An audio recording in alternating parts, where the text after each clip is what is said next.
YSR Congress party Nellore జిల్లా అధ్యక్షులుగా లేదా ఇన్ఛార్జ్ గా ఖచ్చితంగా పర్వతరెడ్డి చంద్రశేఖర్ రెడ్డి వస్తాడు అని ఎస్ఎస్ న్యూస్ ఇప్పటికే పలుమార్లు చెప్పిన విషయం తెలిసిందే. ప్రస్తుతం అదే నిజమైంది.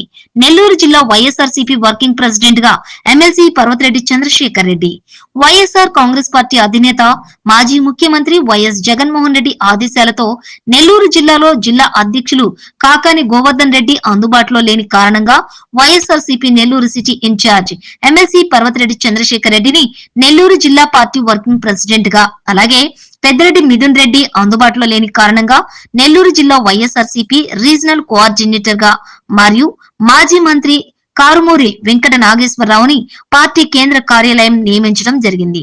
అయితే కాకాని గోవర్ధన్ రెడ్డిపై జైలుకు వెళ్లిన తర్వాత ఖచ్చితంగా నెల్లూరు జిల్లా ఇన్ఛార్జి అధ్యక్షుడిగా ఎమ్మెల్సీ పర్వతరెడ్డి చంద్రశేఖర్ రెడ్డి వస్తాడు అని ఎస్ఎస్ న్యూస్ పలుమార్లు చెప్పిన విషయం తెలిసిందే.